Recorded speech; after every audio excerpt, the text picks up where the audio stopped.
Donc oui, merci à tous d'être là. C'est mon premier meet-up à Genève, étant donné que je suis fraîchement arrivé dans la région. Et du coup, on voyait avec Patricia, l'idée c'était de proposer un meet-up sur un sujet qu'on n'évoque pas toujours dans WordPress, ou en tout cas qui n'est pas un grand sujet phare, c'est celui du design. Aujourd'hui, on évoque le sujet du design pas au sens des pixels, mais au sens de comment est-ce qu'on peut se servir du job design de manière générale pour euh, pour améliorer ses projets WordPress. Donc en fait, améliorer ses projets WordPress, on peut se poser la question, est-ce que ça signifie qu'il y a un problème dans les projets WordPress qu'on mène aujourd'hui? Je dirais pas qu'il y a un problème majeur, mais par contre, dans les projets WordPress qui sont menés de manière générale, moi j'ai observé pas mal de choses qui remontent à chaque fois, et j'en ai fait un éventail, un top 3 des, des problèmes en gros qu'on peut rencontrer sur la majorité des projets WordPress. Le premier bloc de problèmes, c'est que malheureusement, quand on mène un projet WordPress, notamment à plusieurs, euh, on peut avoir des problèmes de communication dans les équipes de production des projets WordPress. Le problème le plus courant qu'on rencontre, c'est les équipes design et les équipes de développement qui parlent pas forcément beaucoup, qui ne communiquent pas énormément, qui n'ont pas forcément les mêmes méthodes de conception, et du coup, ça génère forcément des problèmes, on va dire. Euh, on a aussi la question de, justement, quand les équipes communiquent pas, ça remonte aussi jusqu'aux sales, jusqu'aux gens qui vendent des projets, et on arrive souvent à des problèmes du type le commercial ou la commerciale a vendu ça, et après la production doit se débrouiller pour faire pour que ça rentre un petit peu, pour faire entrer les cercles dans les carrés. Ensuite, les équipes, bien sûr, font le projet dans leur coin, ils essaient de rattraper. Et au milieu de tout ça, on a qui? On a les chefs de projet qui sont un peu là avec pelle et balayette pour essayer de rattraper tout ce qu'il faut, de rassurer tout le monde. Le deuxième groupe de problèmes qu'on observe souvent, c'est les projets qui sont mal vendus. Forcément, un projet qui est mal vendu va générer des problèmes derrière parce que en termes de relations, le client va devoir remettre au pot. En termes de production, en fait, comme on va limiter les choses, on va dire faut que ça rentre dans le budget, on risque de frustrer les équipes. Et surtout, le gros problème du projet mal vendu, c'est qu'aujourd'hui, dans l'écosystème WordPress, il y a encore cette grosse habitude de dire j'ai besoin d'un site, et la réponse est voilà un site. Ça crée énormément de problèmes. Le troisième groupe de problèmes, c'est plus quelque chose qui est lié à la relation client. C'est que on observe assez souvent des vraies différences entre le projet convenu en avant-vente, le projet négocié, le rêve en gros, et le projet livré une fois terminé, une fois qu'on a passé la production, les réalités de terrain, etc., etc. Euh, Ça, c'est les trois grosses familles de problèmes que j'ai observés depuis que j'ai commencé et auprès des agences et des travailleurs de WordPress avec qui je travaille. Euh, En gros, qu'est-ce que ça peut générer comme problème qu'on n'a pas envie d'avoir? Déjà, ça amène à une baisse générale de la qualité des projets qu'on est capable de livrer. Ça, c'est pas bon. C'est bon pour personne. C'est pas bon pour la notoriété. C'est pas bon pour la relation client. C'est pas bon pour le business. C'est pas bon pour la stimulation des équipes. C'est bon pour rien du tout. Le deuxième point, c'est que, à force de générer des problèmes un petit peu bêtes et répétitifs sur nos projets WordPress, on gâche le potentiel qu'on est capable de livrer à nos clients. Ça, c'est dommage aussi. Une des conséquences de tout ça, c'est que forcément, on dégrade la relation avec nos clients. Ça, c'est à l'externe. Et à l'interne, en fait, ça peut créer des pertes de cohésion, des baisses de cohésion, pardon, dans l'équipe, baisse de motivation. La rétention des talents en interne devient difficile parce qu'en fait, on a toujours des problèmes sur les projets. On livre pas la qualité qu'on s'était donné comme objectif en amont. En interne, tout le monde est frustré. En plus, les gens se parlent pas. C'est très compliqué de garder les gens, surtout de garder les gens de talent dans des conditions comme ça. Donc ça, c'est grosso modo les raisons pour lesquelles on devrait chercher à monter des projets WordPress de meilleure qualité. Du coup, aujourd'hui, l'idée, ça va être de voir comment est-ce qu'on peut, alors, déjà capitaliser et progresser de projet en projet pour faire de meilleurs projets. Comment est-ce qu'on peut délivrer de meilleurs projets et en conséquence, comment est-ce qu'on peut développer confiance, notoriété et croissance. Donc, on parle on est sur le support sur le thème du projet WordPress, mais vous allez voir qu'on va parler aussi un petit peu de relations clients, de business. Avant tout, un projet réussi, c'est un projet qui a les chances d'être réussi. Donc, c'est aussi un projet bien vendu, quoi. Moi, je m'appelle Geoffrey Yorum, donc à la germanique, Yorum Müller même. Je suis français et plus particulièrement parce que ça compte en Suisse alsacien. Ça change tout apparemment. Donc moi, je fais de la stratégie design et du design ops en temps partagé pour les agences web et les agences WordPress. Donc mon job, c'est de porter la voix du design au niveau de la stratégie et de l'avant-vente, et c'est après d'accompagner les équipes de design dans les phases de production, donc en industrialisation notamment, et en formation ou bien en suivi individuel. Donc j'ai un profil où je fais de la stratégie, mais je fais beaucoup de production. Je produis des sites en full site editing par exemple, beaucoup de Gutenberg depuis la bêta. Donc je garde toujours ce rapport à la production parce que pour moi il est important pour parler avec les équipes. Je fais un petit peu de mentorat et de formation et bah voilà, vous l'aurez. On parle de design et de WordPress, donc je suis un des on n'a pas l'impression d'être beaucoup, mais je suis un fervent défenseur du couple WordPress et design parce qu'en fait, je pars du principe que c'est un outil, donc c'est pas censé être limitant en ce qu'on est capable de faire. J'ai fait un petit peu de start-up. J'ai eu mon agence WordPress pendant 11 ans, qui s'appelle Fantassin, qui était sur Lyon. Et depuis 2022, fin 2022, je suis de nouveau en solo. Donc je retravaille tout seul. Fantassin, on est monté jusqu'à 7. On faisait du site WordPress sur mesure avec Gutenberg. Euh, euh, donc si vous êtes prêts, on va pouvoir démarrer avec un petit clin d'œil à Matt qui me regarde de très loin. Alors, est-ce que le design est la réponse à tout? Parce que un meetup qui commence avec un titre, voilà, comment on va se servir du design pour faire mieux. On peut se poser la question, ok, est-ce qu'il est en train de nous dire que le design, c'est la réponse à tout? C'est pas du tout la réponse à tout. Par contre, ce qui est intéressant dans le design, et vous allez voir qu'après ça s'applique aussi à d'autres métiers, c'est la manière dont sont formés les designers à aborder un problème. En fait, on peut s'inspirer de cette manière-là et de cette méthode-là pour justement influer, soit changer les process, soit influer des idées qui nous permettent de faire grandir ce qu'on est capable de livrer. Donc un designer, comment il pense normalement? Au début, il commence toujours par questionner, logique. Il a besoin de connaître le besoin. En UX, on parle beaucoup de questionner le besoin avant tout. Il a besoin de comprendre. Donc, en design, assez souvent, c'est comprendre ses utilisateurs. Ensuite, seulement, il va commencer à créer une solution. On est dans de la production. Et après, il va travailler sur l'itération de la mesure pour améliorer. Donc, le premier élément, c'est une compétence principalement de communication. Et les éléments suivants, c'est des compétences principalement métier design, par exemple l'UX ou la production de pixels, UI design, on appelle ça comme on veut. Donc, le design ne sauvera pas le monde et le design n'est pas la réponse définitive à tout parce que, en fait, on pourrait garder la même logique pour d'autres métiers. Le développement, par exemple. Quand on y pense, un développeur, il est censé d'abord questionner le besoin. Il est censé comprendre pas forcément ses utilisateurs, mais comprendre les mécaniques précises.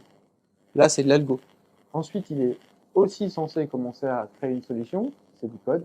Et logiquement, quand il produit, il part en itération.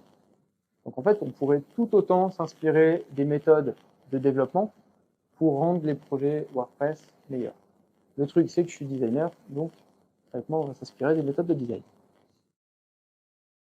Alors, les problèmes dans les projets WordPress. Quand on a vu cette trame, le problème principal des projets WordPress, c'est que la majorité du temps, on va s'attarder sur la partie créer. J'ai besoin d'un site WordPress, ok, je vais te produire un site WordPress. Et on attaque, je produis un thème, etc. Je mets des outils, des plugins, je suis dans la création pure. De temps en temps, parfois, on essaie de comprendre ce qu'on doit faire. De temps en temps, parfois, on essaie d'itérer. Mais le focus, il est vraiment porté sur la création, la production. C'est assez inhérent à l'écosystème WordPress, mais aujourd'hui, c'est une réalité.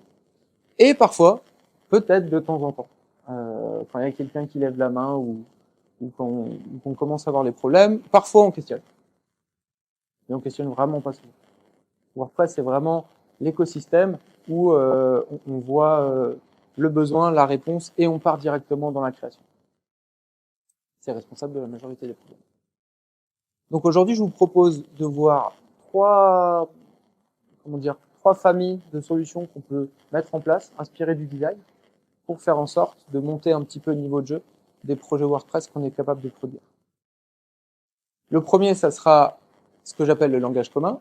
Le deuxième, c'est l'avant-vente, ce que je disais tout à l'heure. Un projet réussi, c'est avant tout un projet bien vendu. Et le troisième, on va parler d'outils. Donc bien sûr, en langage commun, on va parler nomenclature, procédé, collaboration. En avant-vente, on va parler de paradigme, on va parler de compréhension et surtout de posture. Et sur l'outil, on va parler au service pour ses clients et bien sûr, à la fin, se former avec bien sûr, on va parler de...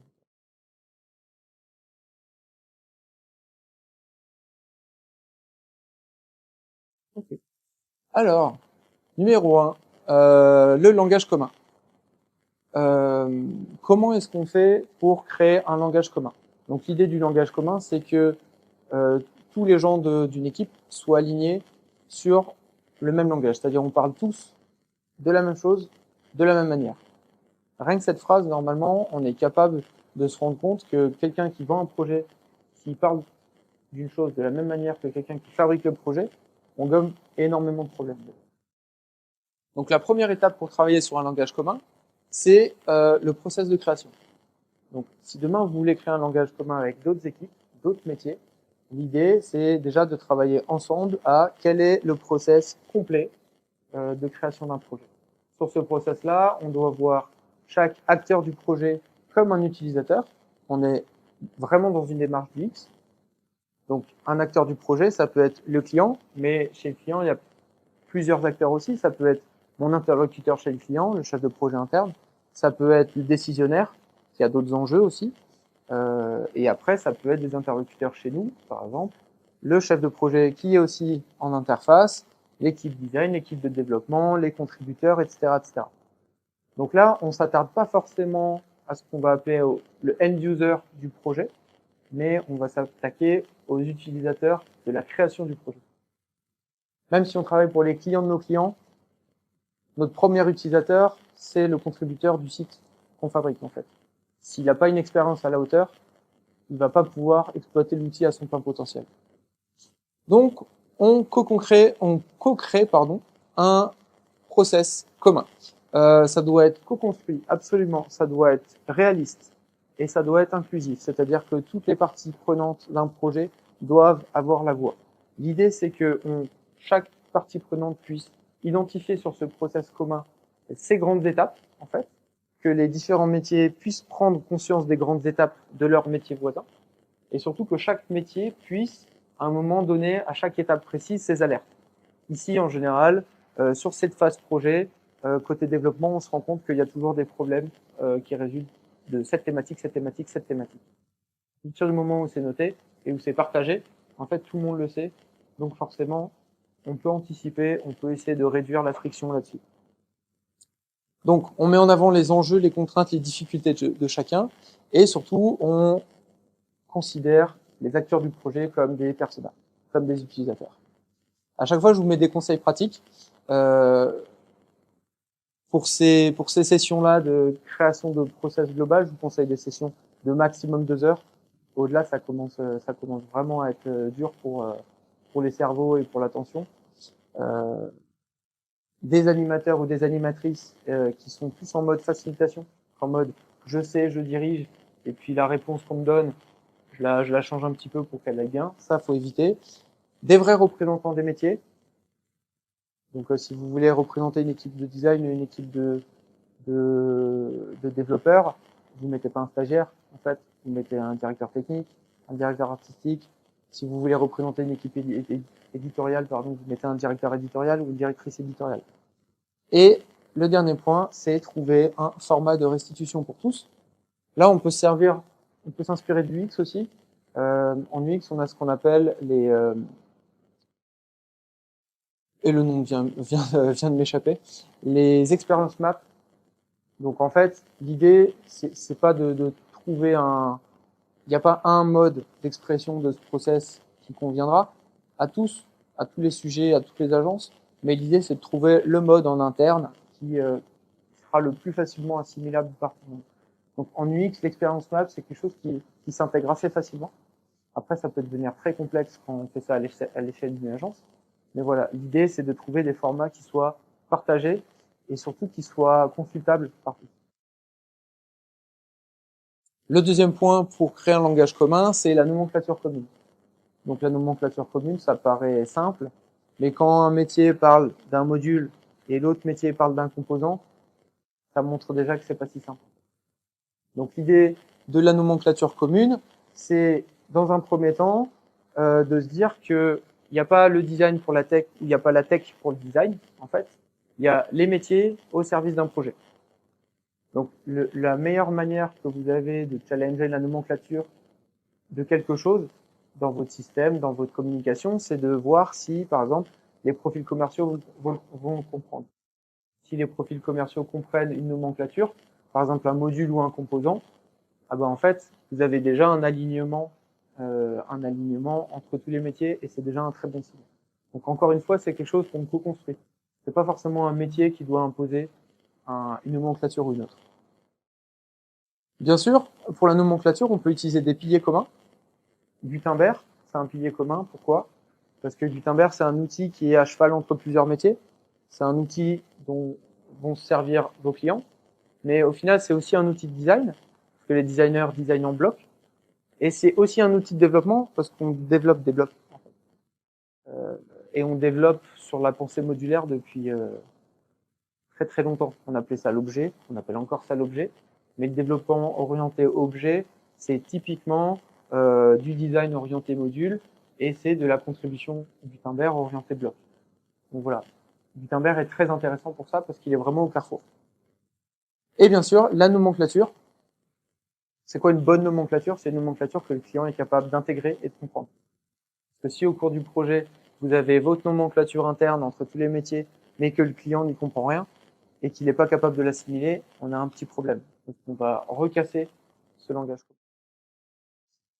Quelques conseils. Donc la documentation. Voilà, la documentation, c'est un peu plus un réflexe de développeur. Et encore, on se bat toujours un petit peu. En design, c'est aussi très compliqué la documentation. En sales, c'est encore plus compliqué. En gestion de projet, encore plus. Par contre, tout ce qui est documenté, tout ce qui est partagé, devient une espèce de source de vérité quand on a des questions. Donc c'est pour ça que la documentation est très importante. Le deuxième point très important, quand on fait de la nomenclature, il faut bien garder à l'esprit les différentes strates en fait de dialogue. La nomenclature de pure production, on ne peut pas l'appliquer à de la nomenclature de relation client en fait. Les strates supérieures, c'est la relation client. Ensuite, il y a une strate intermédiaire qui est la strate de gestion de projet. Donc les gens qui vont faire le pont entre les clients et entre la prod parlent différemment que les sales, par exemple, et parlent encore différemment que la production. Donc il faut avoir des nomenclatures aussi qui correspondent. Et l'idée pour développer le langage commun et la nomenclature, le dernier conseil, c'est ramener des gens de la production en avant-rang. En fait. C'est le seul moyen que vous avez, enfin c'est un moyen très efficace que vous avez pour donner confiance aux équipes sales, aux gens qui vendent, pour donner confiance et pour montrer que dans les faits, on est une seule équipe et que les gens qui vendent les projets, en fait, ils ont du backup derrière de la production s'il y a besoin. Dernier point du langage commun, c'est la doc et l'industrialisation. Donc, documenter du langage commun, ça c'est assez évident. Par contre, industrialiser, c'est quelque chose qui est encore difficile à mettre en place pour beaucoup d'agences, notamment, ou beaucoup d'indépendants. Pourquoi? Parce que industrialiser, ça prend beaucoup de temps entre les projets. Donc c'est toujours compliqué de se dire, ok, je vais passer un jour, 2 jours cette semaine pour rationaliser les modules que j'utilise de la même manière depuis 3 projets et les industrialiser. C'est assez compliqué. Par contre, une fois que c'est fait, on sait tous que derrière, quand on les réutilise, c'est des choses qui ont été industrialisées à la lumière de plusieurs projets tests, en fait. Donc, on est sur quelque chose de solide. L'industrialisation, c'est vraiment clé. Ce que vous pouvez viser à terme, c'est la création d'un design system. Donc, ça peut être un design system, on va dire, par défaut, que vous mettez en place dans l'agence, ou que vous mettez en place vous en tant qu'indépendant, et surtout qui sert de base à tous les projets et qui centralise la meilleure version de vos outils à date. Donc, ça veut dire, je prends ça, je déploie un projet avec, et j'itère. Ce projet a ramené un ou deux éléments qui font qu'il y a des modules qui sont challengés, par exemple, ou il y a une méthode qui est challengée. Je vois si c'est pertinent ou pas. Ok, c'est pertinent, ça me permet d'améliorer le tout. Après le projet, j'industrialise et je rationalise directement dans mon design system de base pour le prochain projet. De cette manière-là, on capitalise sur chaque projet. Ça veut dire que chaque projet qui arrive, en fait, bénéficie de l'expérience des suivants, mais pour de vrai. Chaque projet bénéficie pas de l'expérience des suivants en faisant des copier-coller de scripts ou des copier-coller de maquettes ou des copier-coller de slides, en fait. Chaque projet suivant bénéficie vraiment de l'ensemble parce qu'à la fin, on s'est posé, on a réfléchi et on s'est dit, OK, qu'est-ce qui est vraiment pertinent, qu'est-ce qui apporte de la valeur et qu'est-ce qui nous permet de faire mieux. En fait. Le dernier point qui est important, quand on parle de design system, il y a la notion de gouvernance. Donc le design system, faut voir ça comme un outil. C'est pas uniquement des spécifications graphiques. Le guide de style, c'est un outil, c'est une des composantes du design system. Le design system, c'est quelque chose qui définit la vision de votre travail, la vision de la création de projet. Vous pouvez intégrer du tone of voice dedans, vous pouvez intégrer des directions éditoriales, vous pouvez intégrer vraiment beaucoup de choses. Mais par contre, il faut définir une gouvernance. Donc, c'est-à-dire vous devez avoir un lead pour ce design system, un ou une, bien sûr. Et le rôle du lead, c'est justement de convoquer des sessions pour challenger le design system, voir sa roadmap, voir comment on l'améliore, voir avec quel projet qu'on vient de terminer, on peut le booster, etc., etc. Donc, documenter, industrialiser. Quelques petits conseils. Vous avez plusieurs niveaux d'industrialisation à chaque fois. Gardez en tête l'idée des strates, production, gestion et après langage client. Vous pouvez industrialiser différents types de choses. Il y a des agences avec qui je travaille, on industrialise beaucoup les strates relations clients. Parce qu'en fait, on vend des projets, mais on se rend compte que pour mieux les vendre, il faut avant tout mieux travailler les méthodes. Et en fait, les méthodes, ça intervient en début de projet, ça intervient dans les strates bio. Donc, on n'est pas forcément obligé d'industrialiser que de la production. On peut industrialiser d'autres choses. Des post-mortem réguliers, très important. Intégrer les sales dans les post-mortem. Un commercial qui est capable de voir un post-mortem projet, de voir ce qui a été compliqué, pas compliqué, en fait, il est capable de rebondir dès son prochain call, par exemple, avec un autre client. Donc, en fait, les sales, quand vous voulez améliorer la qualité de vos projets WordPress, c'est des interlocuteurs hyper précieux parce que c'est ceux qui sont capables d'itérer le plus vite. Ils itèrent plus vite que vous. Pourquoi? Parce que pour que vous itériez, il faut qu'un projet soit vendu. Donc, c'est tout un cycle de vente projet. Tandis que le ou la commerciale, pour itérer, il a juste besoin du prochain coup de fil. Donc, on peut aller beaucoup plus vite. Industrialiser, ça veut dire qu'on fait des kick-offs internes. Ça veut dire que pour chaque projet, en fait, si on fait des post-mortem, on fait des kick-offs. Donc, pour chaque projet, on se dit, OK, qu'est-ce qu'on va améliorer sur ce projet? Comment on va le mesurer? Et ça donne la direction, un petit peu, du projet. Et bien sûr, des rendez-vous design system réguliers. Faut essayer d'intégrer ça comme une routine, du partage, et c'est quelque chose qui permet de monter en skills. Bien sûr, tout ça, c'est la gouvernance, c'est le ou la lead du design system, ou en tout cas de cette démarche-là, de la démarche d'industrialisation qui prend ça en compte. Je vous ai mis quelques exemples. Donc les slides sont partagés, donc vous aurez accès au lien qui est indiqué ici. C'est des exemples intéressants de design system qui vous montrent qu'en fait un design system c'est pas uniquement graphique, c'est pas uniquement technique, mais c'est aussi conceptuel. et comment on voit la création des produits digitaux. Et du coup, vous vous rendez compte qu'on peut partager bien plus que des ressources de production. On peut partager des modèles de slides, des process, du verbatim projet, etc., etc. Donc, si vous voulez devenir meilleur sur les projets, très très intéressant le design system. La deuxième grosse partie pour qu'on avait tout à l'heure, le deuxième gros chapitre d'amélioration, c'est faire évoluer l'avant-vente. Donc, faire évoluer l'avant-vente, si on veut retenir une chose, c'est ne pas répondre « voici un site » quand un interlocuteur nous demande « j'ai besoin d'un site ».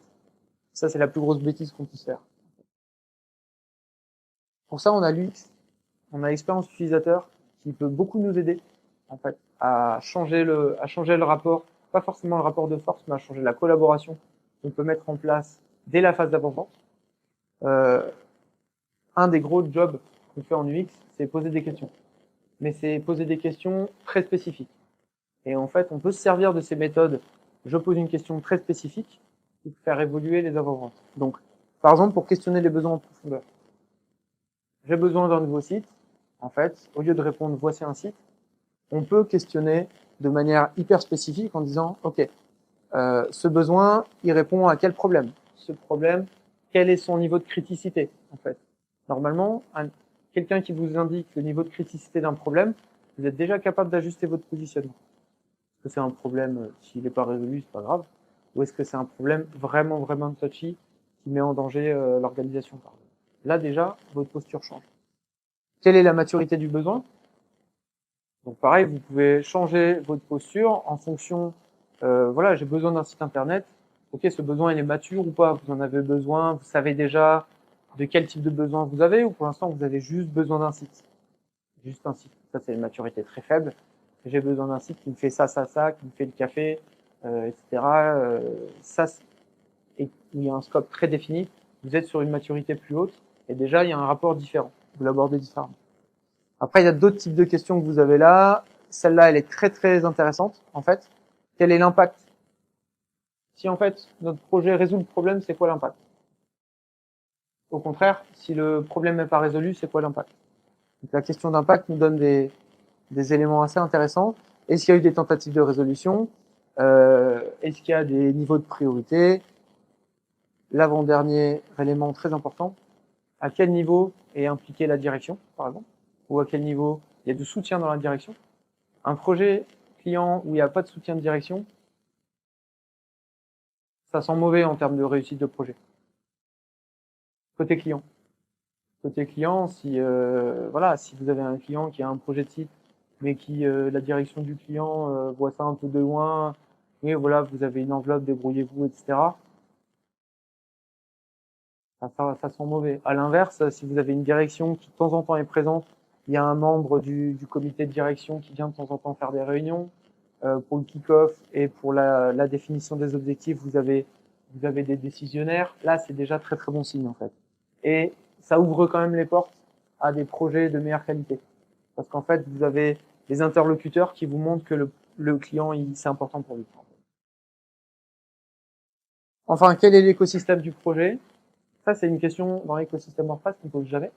C'est ok, on doit refaire un site, mais qu'est-ce qui vit autour? Donc cette question d'écosystème, elle est assez intéressante pour vous permettre de voir dans quoi vous intégrez. En fait. Et le dernier point, qu'on ne pose jamais, mais qui peut vraiment changer la vie d'un projet, c'est ok, c'est quoi la définition de la réussite d'un projet? Est-ce que c'est de la métrique? Est-ce que c'est des stats, des analytics? Est-ce que c'est de l'avis client? Et surtout, comment est-ce qu'on va mesurer ça? Parce qu'en réalité, on ne sait pas si on fait des projets réussis la majorité du temps, parce que en amont, avec nos clients, on n'a jamais défini ce que c'est un projet réussi.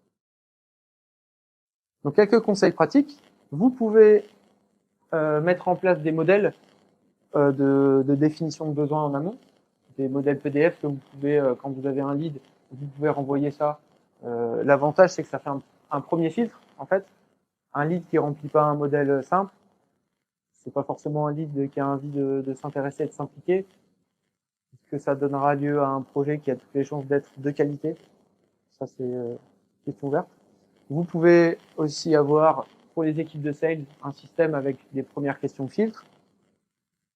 Et surtout, l'idée pour arriver à ça, c'est d'intégrer pleinement le prospect dans la définition de son problème.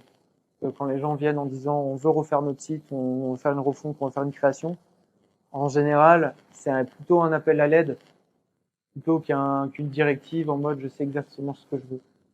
Bon, je veux refaire un site, c'est bon, je veux faire un site, mais je suis absolument perdu. Donc, aidez-moi. Deuxième point de l'avant-vente, on revient sur la notion de langage commun.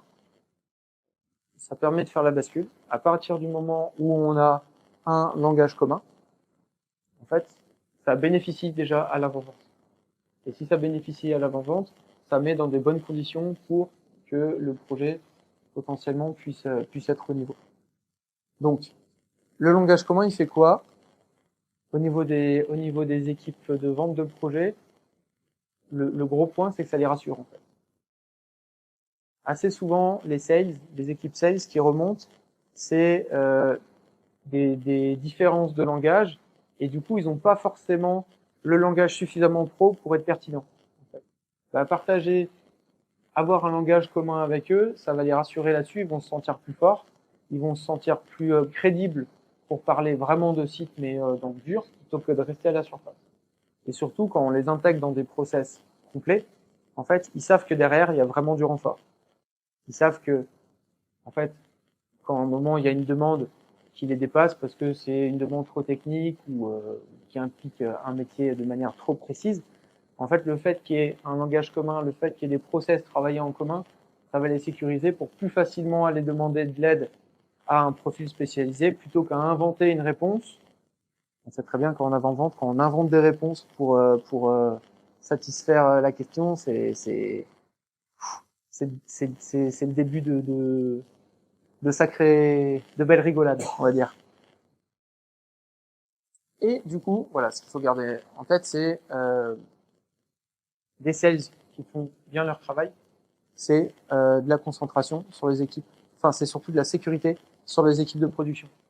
Donc, sécurité sur les équipes de production, donc ça veut dire qualité, satisfaction, on est content de faire ça, on va monter en compétences, on va s'améliorer, etc. Il y a toutes les conditions qui sont là pour faire du bon travail. Donc, sur le langage commun d'avant-vente, les conseils pratiques, c'est déjà dans l'organisation, dans l'agence, dans le groupement de freelance, dans le collectif, etc., réussir à instaurer une pensée où en fait, il y a pas plusieurs équipes. Il n'y a pas une équipe design, une équipe dev, une équipe de gestion de projet, une équipe de vente, une direction en fait. Il y a une équipe qui bosse pour des projets. Donc c'est casser cette logique de team dans la team. Le deuxième point, c'est régulièrement, assez souvent dans les agences ou dans les équipes, on a l'habitude de faire on a nos petites routines. Ok, en dev, on va faire un point tous les lundis ou 10 minutes tous les matins pour voir dans l'équipe qu'est-ce qui se passe. L'idée, essayez de faire ça aussi au niveau de l'organisation complète, parce que ça vous permet en amont d'identifier les besoins qu'on peut avoir en avant-vente pour sécuriser justement la négociation ou l'avancée des projets.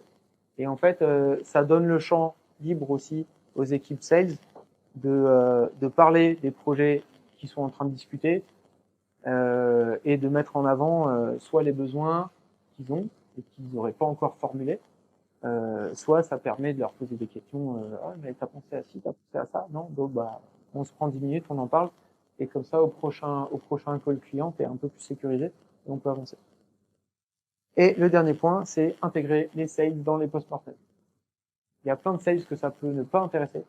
Par contre, faire le bilan de projet et se rendre compte que ça a marché, ça a pas marché. Et en fait, là, on s'est débrouillé de cette manière pour faire ce module. Et en fait, le résultat, ça marche trop bien. Et soit on peut en faire un produit ou quelque chose ou quoi. Encore une fois, l'interlocuteur ou l'interlocutrice qui itérera le plus vite possible dans l'agence, ça sera le sales en fait. En plus, c'est des gens qui sont friands de qu'est-ce qui a marché, qu'est-ce qui n'a pas marché, parce que c'est ce qui leur permet de rebondir et d'ajuster la démarche. Et au final, ça bénéficie toujours à faire des meilleurs projets. Le dernier point de l'avant-vente, c'est la posture. Donc, c'est ce que je dis depuis le début. Sortir du voici un site, besoin, ou en tout cas quand la clé d'entrée, c'est j'ai besoin d'un site. Point important en avant-vente. En fait, en avant-vente, ça sert à rien de faire des cascades de techniques. En fait. La technique en avant-vente, elle apporte rien. Elle apporte absolument aucune valeur. La technique, assez souvent, c'est un refuge parce qu'on ne sait pas comment questionner le besoin. Mais votre client en face, s'il était technique, il ne vous appellerait pas. Donc, le déferlement technique, à part le perdre, ça va pas servir à grand-chose. Dire que vous êtes les meilleurs techniquement en avant-vente, c'est pas, voilà, ça répond pas. L'idée de la posture, c'est reconnaître le problème.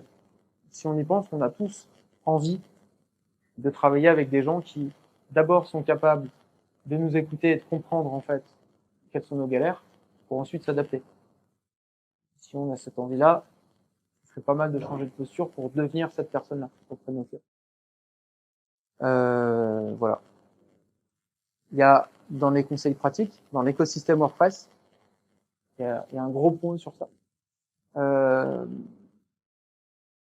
Il y a quand même une grosse partie de l'écosystème WordPress où la question du budget projet ou du coût d'un projet WordPress peut être bloquante. Chez des indépendants, par exemple, c'est une grosse question. Sur des formats studio, ça l'est. Sur des grosses agences, ça l'est moins.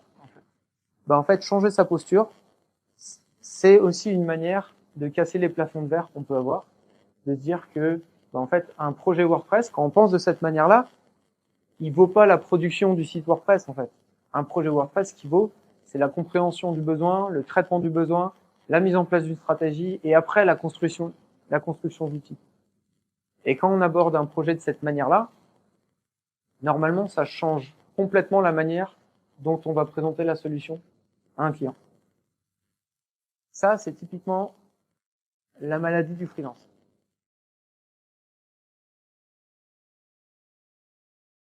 Je dis ça parce que je suis gravement passé par là. Mais c'est la maladie du freelance, c'est la maladie des petites agences ou des petits groupements.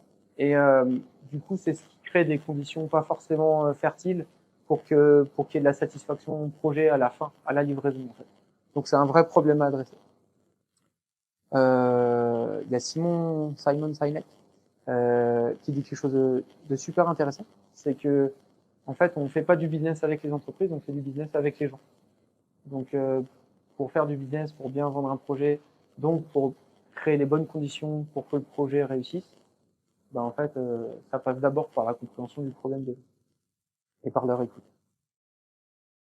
Voilà. J'ai encore tout le monde qui me suit. Vous avez encore un peu d'énergie pour le dernier bloc. J'ai fait en sorte de mettre des images.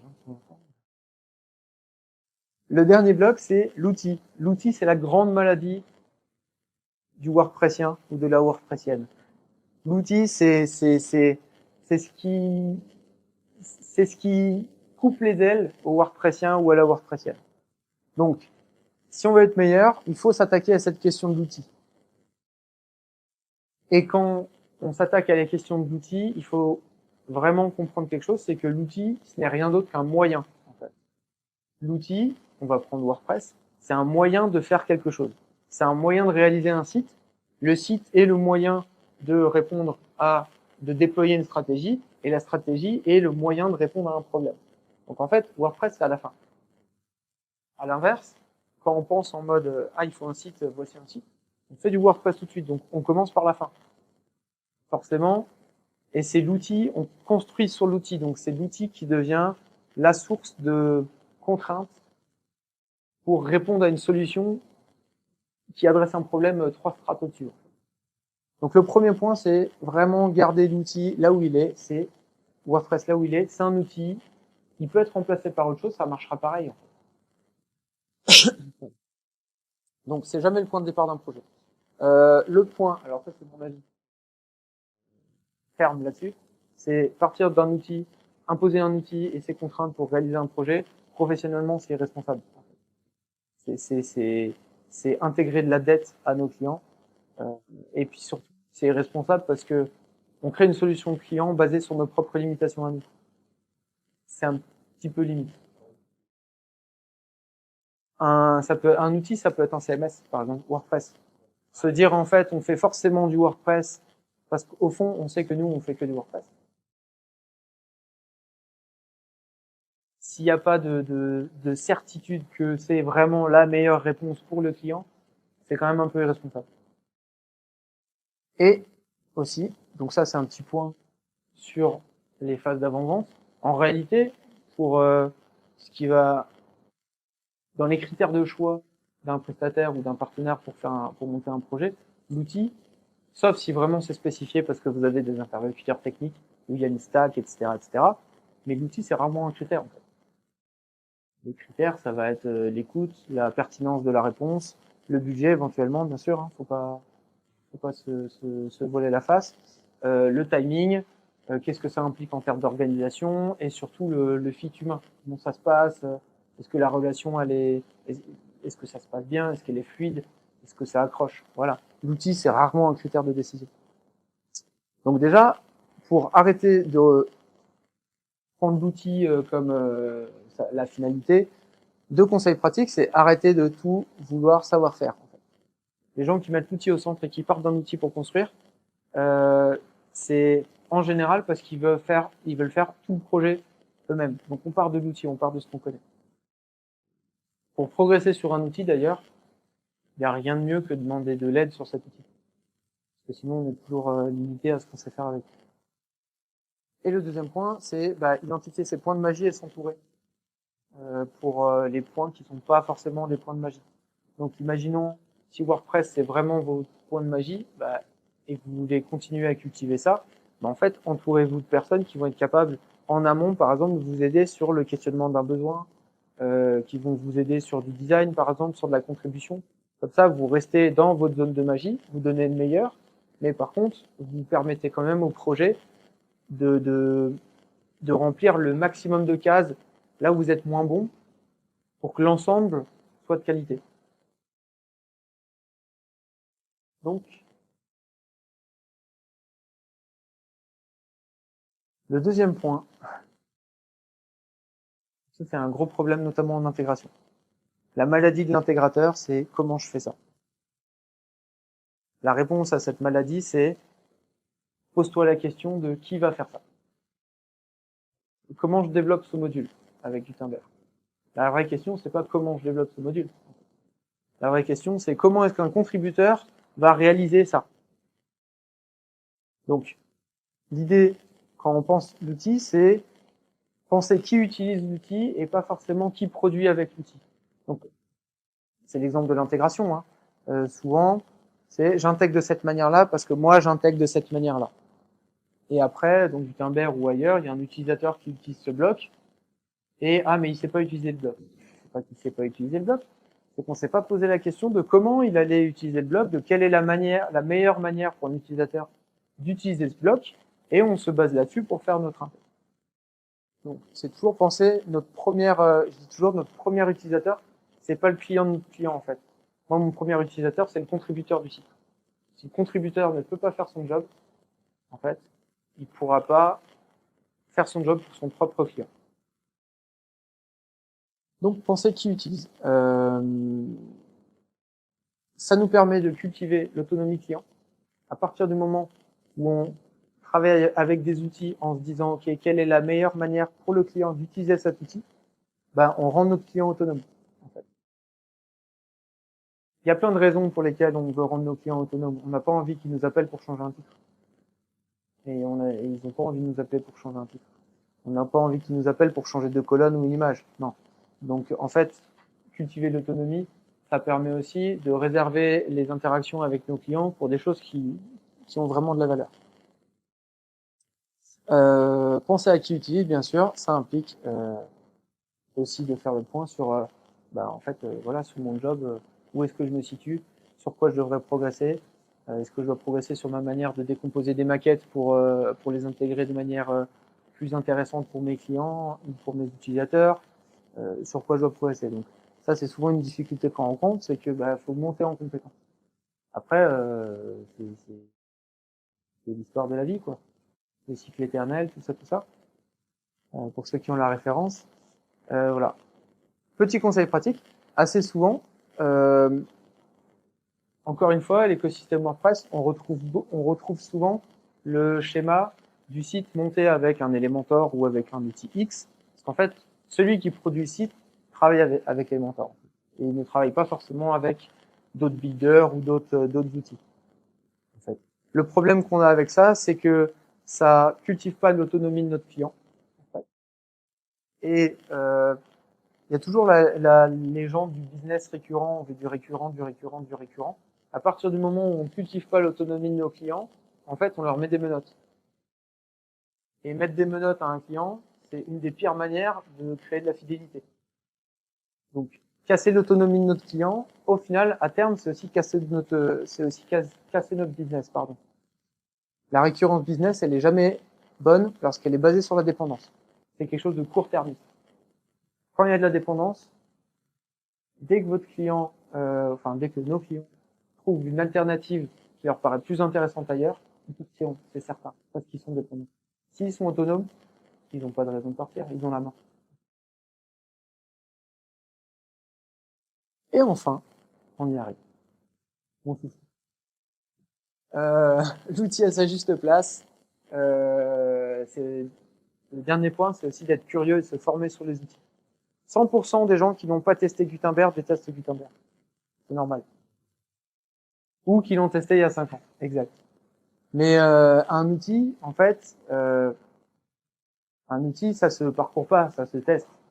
Voilà, moi j'irai pas critiquer les mentors, je vais pas tester, donc je ne peux rien dire. En fait.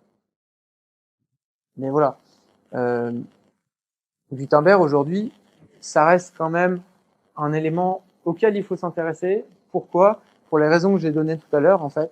C'est vraiment un point de convergence entre les différents métiers qu'on peut retrouver sur un projet web. On a de l'éditorial, bah, c'est une interface de saisie de contenu. On a du design, bah, on design en bloc, c'est des blocs. On a du dev, on dev en bloc, c'est des blocs. Donc en fait, il y a vraiment Gutenberg, c'est une interface de langage commun, en fait, réellement aujourd'hui. Là où avant un WYSIWYG n'était pas forcément, et là où avant un builder ACF qu'on faisait à la main, c'est pas vraiment un outil de langage commun. C'était plutôt un outil qu'on faisait nous, parce qu'on travaillait nous comme ça, et le client s'adaptait. L'autre point de Gutenberg, c'est que il y a Gutenberg, il y a aussi le full site editing. Je sais pas si parmi vous il y en a qui ont essayé. Ça change la vie en fait. Oui, on revient pas en arrière, ça change la vie. Et ce qui est super intéressant, c'est que quand on comprend le principe du full site editing avec Gutenberg, en fait, ça nous ramène, ça sort la réponse de la production. On sort de ce schéma, j'ai besoin d'un site, je vais te livrer un site en fait. On sait que en fait le FSE et Gutenberg nous offre une autonomie et une souplesse pour monter une solution super facilement. Donc on sort de ce dialogue, je réponds avec quelque chose de technique. Et puis surtout derrière on met l'accent, on met la valeur sur d'autres choses. Créer des nouveaux templates par exemple pour un nouveau type d'article, ça n'a pas de valeur. On le fait dans le FSE, c'est à peu près 45 secondes top chrono. Voilà, et on peut se concentrer sur autre chose qui a plus de valeur avec nos clients. Ou bien, on peut aussi marger davantage. Faut dire ce qui est. Le dernier point sur Gutenberg, c'est que c'est fin 2018 qu'il est sorti. Donc ça va faire 5 ans. 5 ans, ça fait longtemps. Ça fait beaucoup de trains. 5 ans, ça fait beaucoup de trains et ça commence à faire très tard pour s'y mettre. Donc voilà. Des conseils pratiques.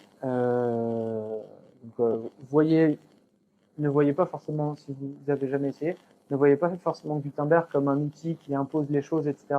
Essayez de le voir comme un carrefour entre les différents métiers. Et la preuve, c'est que dans les prochaines versions, il y aura de l'édition en collaboratif, etc. Donc ça montre vraiment l'intention de casser les silos entre les métiers. Et le dernier point, c'est de se rappeler que en fait, Gutenberg, c'est rien d'autre que la matérialisation de l'ordre naturel des choses. Les choses évoluent. Heureusement qu'on n'allait pas rester sur un tiny MCE pendant encore 20 ans. Ça commence à être long. Donc voilà. On arrive au bout. Donc, maintenant qu'on va vouloir faire un petit peu de magie, je vous ai fait un résumé sur quoi retenir de ce qu'on s'est dit, ou en tout cas de ce que je vous ai dit aujourd'hui. Donc 3 choses à retenir, c'est 1. Développer un langage commun avec les gens avec qui vous travaillez. Donc intéressez-vous au métier des autres. Ça permet de relancer la communication entre les métiers, co-créer les process de production avec les gens avec qui vous travaillez. Ça vous permet de comprendre leurs problématiques, leurs enjeux, etc. Eux, ça leur permet aussi de comprendre les vôtres. Forcément, meilleure collaboration, forcément, meilleure qualité de projet. Industrialiser et documenter, ça c'est de l'amélioration continue. C'est la base de l'amélioration continue. Industrialiser, ça veut pas dire aller sur le guide d'un projet et faire un copier-coller du code et du script et le remettre. Non, c'est avoir des vraies méthodes de rationalisation, librairie, etc. En design, en développement, dans n'importe quel métier. Deuxième point qu'on abordait, c'est faire évoluer l'avant-vente. Donc questionner les besoins, sécuriser les sales, parce qu'un sales sécurisé, c'est un sales qui vend mieux. Et un sales qui vend mieux, c'est un projet qui a plus de chances d'aboutir à une situation de réussite. Et le dernier point, c'est faites évoluer la posture. Arrêtons de répondre avec voilà un site pour la question, c'est j'ai besoin d'un site. Et le dernier point, c'est l'outil. Donc l'outil doit être au service, pas au centre. En fait, pensez à qui utilise l'outil plutôt que comment moi je fais, comment moi ça m'arrange avec cet outil. Et le dernier point, utiliser des outils qui rassemblent les interlocuteurs. Donc Gutenberg, par exemple. Ça peut être autre chose, mais aujourd'hui, on a Gutenberg. Voilà. Ben, je vous remercie de votre attention. Si vous avez trouvé ça intéressant, si vous avez des questions, c'est avec plaisir.